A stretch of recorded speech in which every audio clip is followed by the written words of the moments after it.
welcome to another episode of Disaster Empire Quick Views. This is the podcast where we talk to thought leaders and innovators in resilience.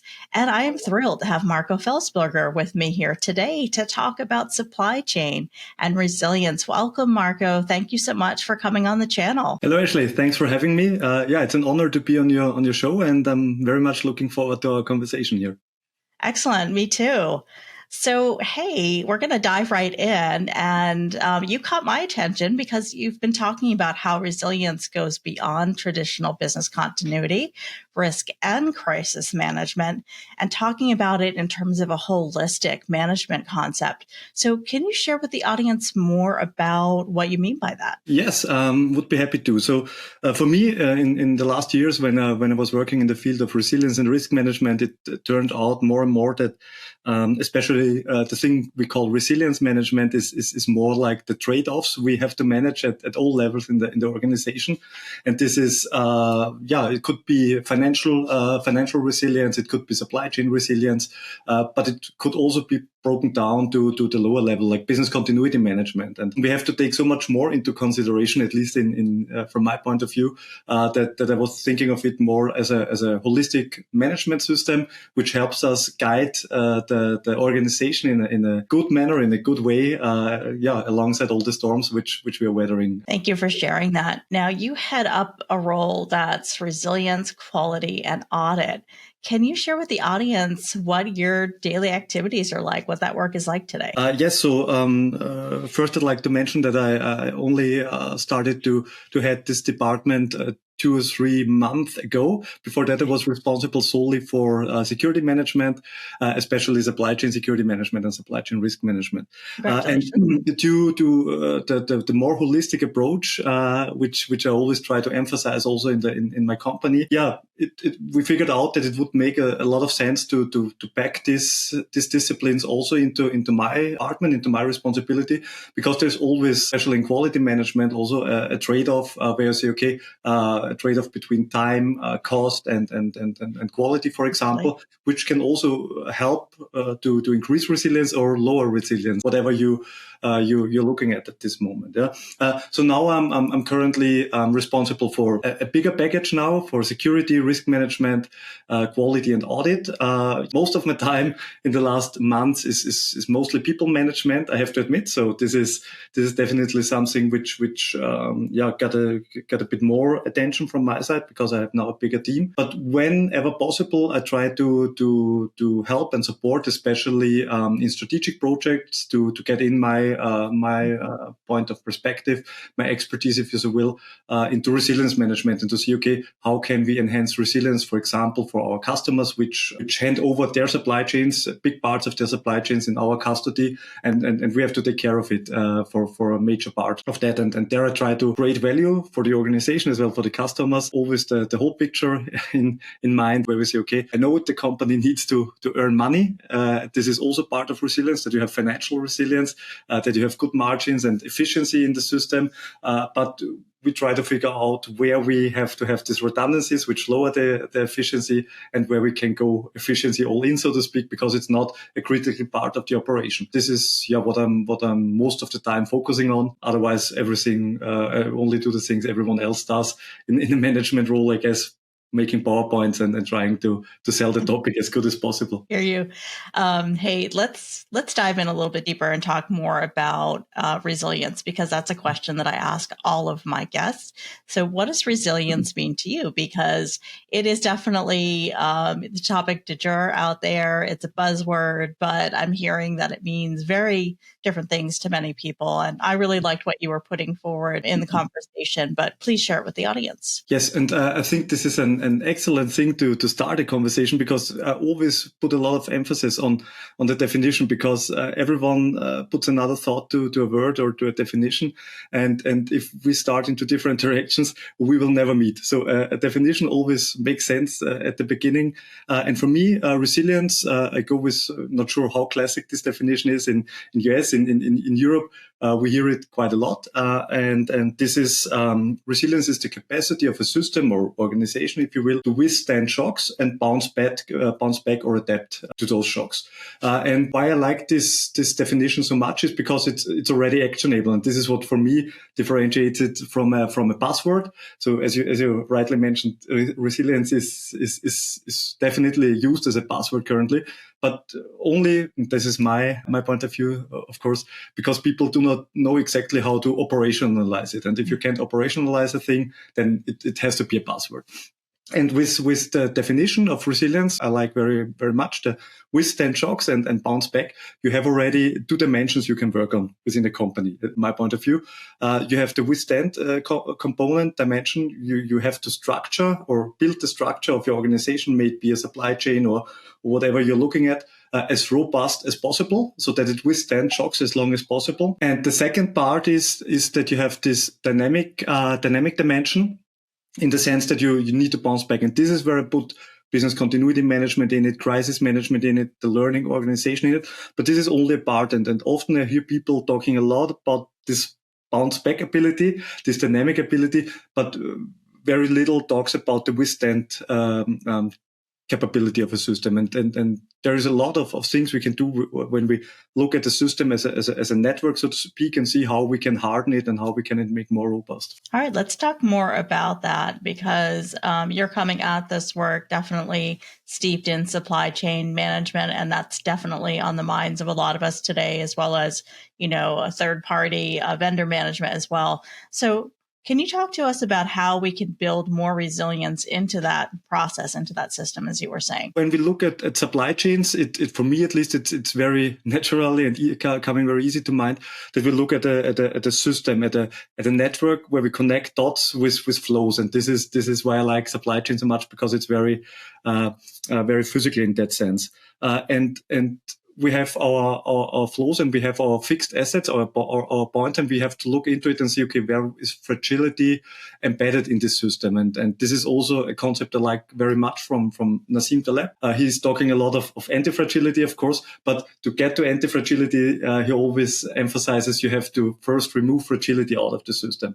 And this is only possible, or easier, let's put it that way, if you can view it as a system, as a network, and see, okay, which dots are fragile, which dots I need to focus on the most. And you can do, if you want to get very technical about that, you can do simulations, you can do stress tests. There are a lot of good simulation tools out there, for example, especially for supply chain management, where, okay, for example, you increase the amount of goods flowing through the system by 10%, or you get one carrier, for example, or one let him have fish or whatever, and you reduce the capacity for something at 20%, and you see how the system reacts and where you have the biggest backlogs. And as soon as you know that, you know where your constraint is in the system and where you have to focus on, for example, with business continuity measures. And maybe the best example, because it's not only applicable from my point of view in supply chain or logistics, a very good example was also during the COVID-19 pandemic. Sorry for bringing it up again. It's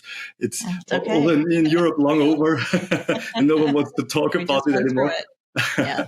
But when we watched it from a different perspective, or looked at it back then from a different perspective, and say, okay, these ICU units, these intense care units, are the point of fragility. This is the break or withstand part of the system. Our abilities would be completely irrelevant for us. We know we have a certain capacity to put certain people in the ICUs. And this is our single point of failure, so to speak. And if you know that, we can work on that and see what do we need to do. How can we, for example, work on the withstand component, on the withstand dimension to allow more people coming into the ICUs, or how can we work on the bounce back at the adapting situation? How can we make it more flexible, that we switch or transport between hospitals or whatever it may be? And this is was for me a very good way to look at it. And we can do it in supply chains. We can do it in normal business circumstances. And it allows to do us a lot and look at the system differently a bit. Yeah, absolutely. And I love how it is a supply chain, right? So we think of it as the links, right, in terms of the process, and you're talking about it in terms of a system. So along with that, can you share what you see as best practice today in resilience, as you were talking about in Europe, starting in the UK with operational resilience, really got us thinking more about bringing up our function, so to speak, and our work with our vendors along into that system, right? Thinking about it in terms of that critical chain, so to speak. But I'd love to hear from you how you're thinking about resilience and the work that you're doing today are the best elements that we should be following in keeping that ability, as you were saying, to bounce back and to withstand, right, those shocks when they do come along. Yes, good question. Best practices is, I would say, as soon as we start thinking of it from a system thinking perspective, we already won a lot. When we put away these isolation topics and isolated topics, then we already are in a good process to think and, okay, this happens there. What impact could it have there, and so on and so forth, in what if scenarios, which is a very good thing. Withstand part and the possible cascading effects within the organization, supply chain, or whatever we're looking at. So this is definitely one thing. I like to encourage. Do not need any math for that. For example, you can start only by approaching it differently. A second important thing is for sure for me. The capacity to bounce back is always limited by the employees. So them trained, if we have experts in the field and have good motivated people working with us, then it's always easier, because the best plans, they do not survive the first contact with reality, as people say. And then you need someone who steps in and build new models out of the situation. And this is also a very good thing what we try at least to also give our operational experts the ability to think about those topics a bit more from the resilience perspective. It doesn't help me. I try to teach that at the university. I try to, that way that I say it's like a special forces team, so to speak, and you have a medic on the special forces team as well. Yeah, he's not the perfect medic, but he knows what to do in certain situations. And this is what I also try to train our operational teams. So this is also very important, of course, because it is a crucial part, although it's not the most important or not the only part, let's put it that way, is business continuity management. It's established. We think about worst case scenarios, and this is also a best practice. I would say I would definitely start with if I have to start from scratch. What I think is great about resilience and the way things are going is really bringing together those disciplines, right? As it felt like things were very siloed, not that they always were.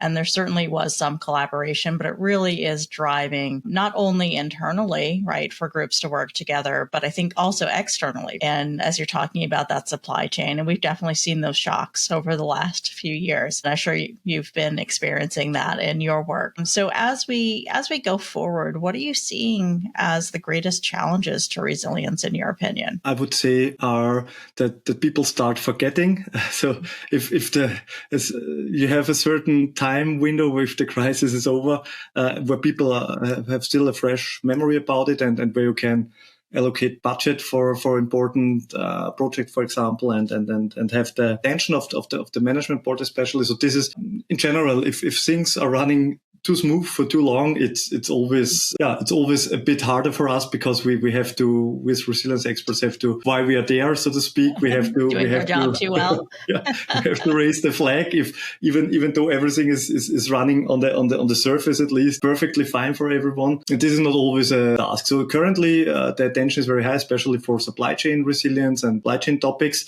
But if this is fading away, I think we have to start arguing a bit more again. So this is definitely one challenge. And the other challenge is that I see is that we're very much looking for efficiency and very much looking for optimization in our companies and in our supply chains. And this is really tough, because you as resilience manager, business continuity manager, however at the end, you bring redundancies, and redundancies per definition lower the efficiency, because you have to spend money for things not making money. And this is definitely something we will still have to fight for and playing in the future ongoing. Yeah. And then all around us is this complexity, which getting more and more. This means complexity in the sense more interconnected things, more reliance on technical systems, on IT systems, which is good basically for visibility and speed and such things. But what do we do if one of those big things fail, and so on and so forth? So this complexity, the speed we have to act with, and we have to make decisions with is for me a third big thing which we have to keep in mind, and where we have to stay quite on our toes to keep up with the development here. Absolutely. And I find it helpful to remind management that we're an insurance policy, right? And that we can actually help save them money down the line, right? And that definitely resonates, especially in today's environment. Thank you so much for sharing that perspective. Hey, is there anything else that you want to share with the audience that we didn't get a chance to talk about yet today? What I would like to share or emphasize again is the importance to incorporate the resilience topics into the organization. This is what I also try with the withstanding part, because this is nothing I do on my own or with my team, but I have to go to the operational team and say, okay, look, here is your supply chain, for example. What do you think? What are the most fragile parts where we are vulnerable? How can we mitigate those things? And they start thinking, and as soon as they start thinking about it, they're able to react because they have it on their radar, so to speak. So this is very important. Best case is the first line of defense already recognizes a problem, just needs me or my team for maybe some math or statistics or some scenario planning to see, okay, what is the best option here? Basically, they could have done it all on their own because they're aware about the situation. So this is what I want to highlight again, maybe because it's a very important success factor in my opinion. Thanks for that, Marco. I definitely agree with that. So, hey, I always like to kind of delve a little bit deeper and share with the audience how my colleagues get into the profession or got into the profession. Can you share, Marco, a little bit about your background and how you got to your current role? Yeah, sure. So way back, I was served in the Austrian army. This is quite some time ago now. So at least in Europe, this is a classical entrance into the security management field, so to speak. You once was in the army, you must know how to manage security. Yeah. So this was my first career stop, if you like. Then afterwards, I started part-time to the job. I had a great traineeship at a big bank in Europe, in the security management department, where I were able to see everything starting from InfoSec over threat management to physical security, you name it. So it was a big department. I was there for some years, and after that, I switched back to so this was in Germany. I moved back to Austria, where I was born and raised. I got into the supply chain management logistics environment, which catched me immediately. Great time for it. Yeah, good time for it. Yeah, especially I had some time to get accustomed to it, and then the things started happening. So this was good. Yeah, and then I worked my way up. I would say from security manager to the lead of the security department, and then after that, now we have a head of resilience, quality, and audit. Curious where the next steps will be. Maybe also interesting. So I'm teaching. I'm lecturing at 3 universities on the weekends, if some time is left. Always regarding the topics resilience and risk management. And that's basically what I do all day and on the weekend.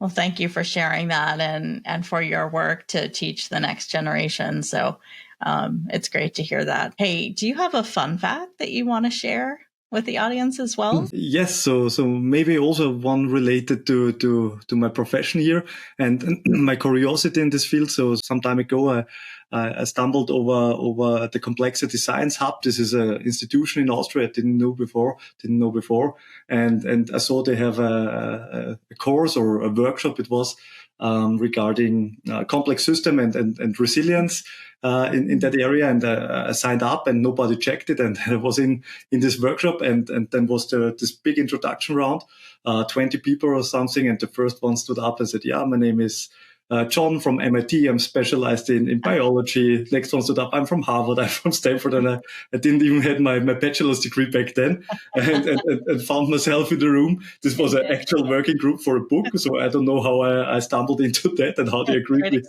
having me.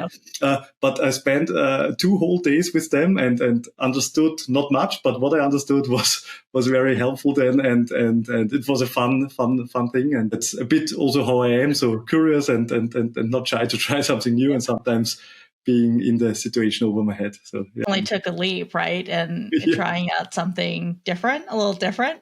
And sounded like absolutely. I would have loved to have been a fly on the wall to hear the conversation on that. So what a great opportunity. Well, hey, Marco, how can people get a hold of you if they want to learn more? And I will definitely post some of the links of what you've written, because I think the audience would be very interested and delving deeper into the aspects of holistic resilience and the way that you're thinking about it into the show note comment section below. How can people get a hold of you? Yeah, great. So I'm pretty active on LinkedIn, so follow me there. I'm very happy if I can share my insights and if it's of help of anyone. So connect with me on LinkedIn. It's Marco Felsberger. And yeah, if you're in Vienna, Austria, reach out to me and we will have a cup of coffee. Excellent. Sounds great. So thank you for this virtual cup of coffee today, although I have tea, so that'll work. But hopefully we'll get to meet at some point. And thank you so much for coming on to the channel. And thank you for the audience for listening in. Always appreciate you. And have a great day. Thank you so much, Marco, for being here. Really appreciate you coming and sharing your perspective. Thank you, Ashley. Thanks for having me.